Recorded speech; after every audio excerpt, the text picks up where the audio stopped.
animals and plants that keep trying to invade our island paradise. They are the managers of the Island-Based Invasive Species Committees, or ISCs, and also a representative of the Department of Agriculture's Biological Control Program. These folks are on the front lines in our efforts to protect Hawaii's ecosystems against the growing threat of invasive species. Each ISC has a staff that includes a local field crew who works on thousands of acres every year to rapidly respond to and control new invasive pests, which have high potential to severely impact the economy, environment, agriculture, human health, and quality of life, such as fast-spreading Laconia trees, noisy coqui frogs, and stinging little fire ants. In January, some of you attended A&E's informational briefing to give legislators an update on the invasive species threats facing our state. And one of the highlights was that we got a show and tell from Glenn Sakamoto of DOA's plant quarantine branch, who brought in live specimens.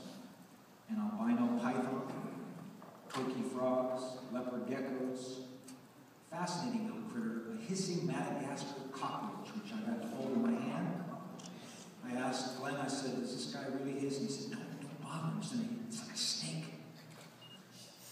And also, although it wasn't live, an alligator skull to demonstrate what kind of crazy species are getting into the state. And by the way, there were 2 dead alligators found over 10 years ago, a male and a female, found among the weed. So who knows who's bringing in these guys? God knows what we would have in the state if it wasn't for the folks that we're honoring today. So I'll introduce each of the island managers, and if you would please remain standing as I describe your program. First, we'll start off with Jan Schipper on the Big Island Invasive Species. This is led by manager Jan Schipper. Started as the Yellowstone Action Committee in 1996 with a focus on Laconia, and over time transitioned to respond to more species of concern. More recently, BISC has pulled their partners together to form a coalition to address the new threat of axis deer. The speedy instatement of a skilled, equipped, and dedicated axis deer team has been vital to making a population assessment, forming a strategic plan for control efforts, and training partners as part of an ongoing program to ensure inspected lands are deer-free. To address increased sightings of wild rabbits and chinchilla, BISC has ramped up its public outreach to encourage responsible pet ownership. In addition to responding to these sightings, the BISC vertebrate team received specialized training to deal with the brown tree snake, should this hitchhiker ever make its way to the Big Island. BISC completed a 3,000-mile island-wide roadside weed survey that spanned almost 4 years. With this information, BISC has targeted weeds for rapid response to ensure that resources are directed most effectively, in turn saving state land managers a lot of time and money. Additionally, after a comprehensive effort, BISC successfully removed the only populations of the invasive empress tree and Jerusalem thorn on the Big Island. Would you please give them a hand now?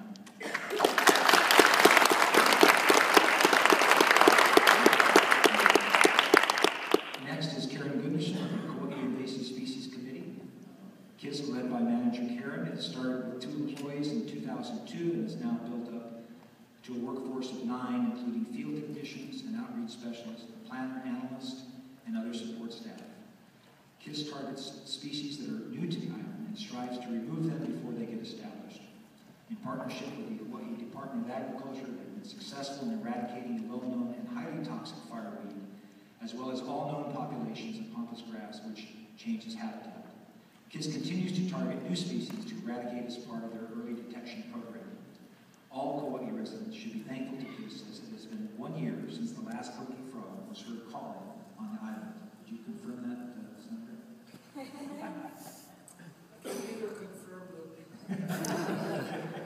This hard-working committee surveys nearly 4,000 acres per year, looking for targeted species and treating almost 7,000 plants in their quest to preserve the biodiversity of Kauai, to protect agriculture and the health and welfare of the community, and to educate the public of the threats that invasive species pose to their unique island. Please give her a hand.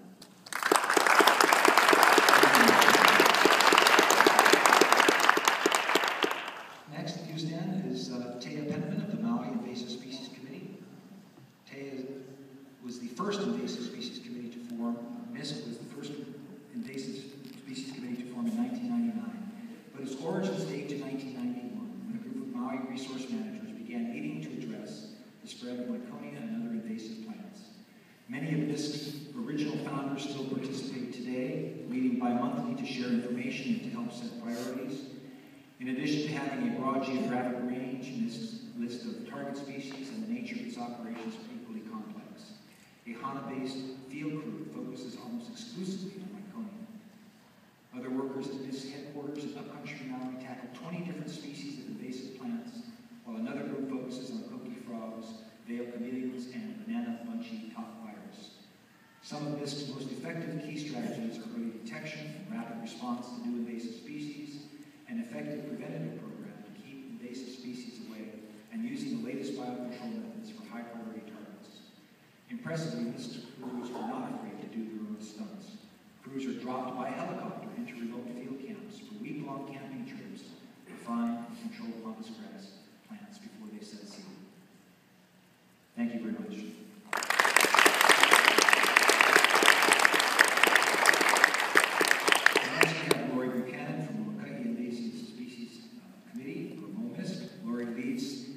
Which has tripled in size since its inception in 2000, and a paid staff of 1, now up to 3 full-time employees, all from local Mokaki residents. Recently, Mohsen decided to take on the only known stand of Albizia on Mokaki, an estimated 850 trees up to 120 feet tall, covering 15 acres of lands that are culturally significant as Makahiki and hula grounds.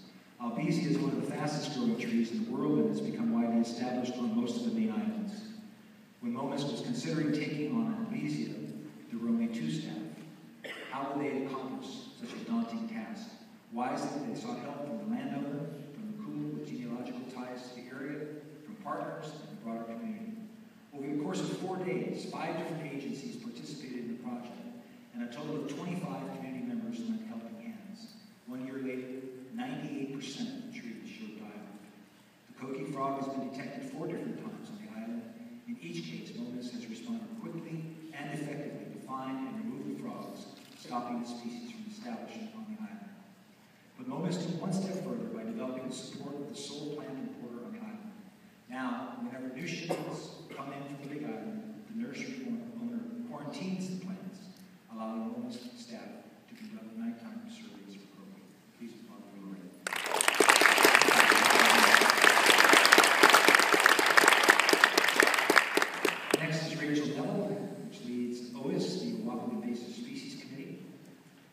OIS finds and removes the worst invasive species threats before they become abundant enough to cause damage. Since its founding in 2002, OIS has stopped the spread of the watershed destroying Myconia and worked with the Dept of Agriculture and DLNR and the Army National Resources Program to eradicate coqui frogs in Washington.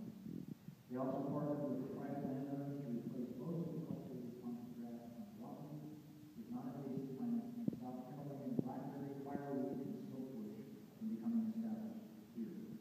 OIS's early detection program has discovered new invasive species that have only just been introduced and has been successful in removing them.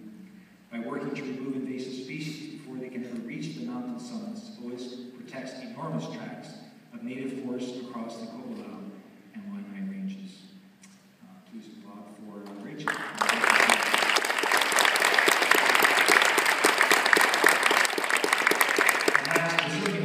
Dr. Mohsen Ramadan. Would you please stand?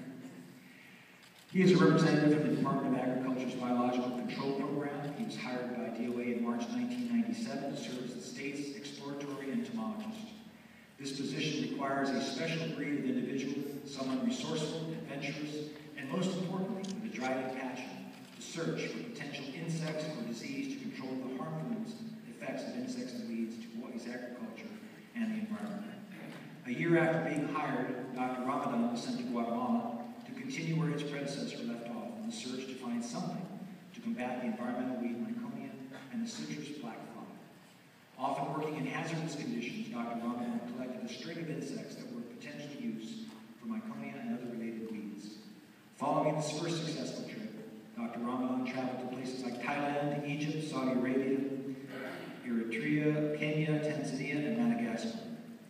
He looked for natural enemies for targets, such as the banana aphid, skunk vine, and fireweed. Eritrea gall wasp is another pest that is on Dr. Ramadan's most wanted list. Through careful evaluation of the literature, herbarium samples, and field observations, Dr. Ramadan found a natural enemy. Wili Wili, a tree that is native to Hawaii and is of cultural importance to Native Hawaiians, was on the brink of extinction because of Erythrina gall wasp. We have Dr. Ramadan to thank for saving Wili Wili. Dr. Ramadan is recognized internationally as one of the best exploratory entomologists because of the dedication and passion that he brings to his work in defense of our native species. But what makes him unique is his willingness to risk his life in remote and hostile locales all over the world to find biocontrol agents to eradicate or control invasive species without resorting to toxic chemicals. Please give a hand.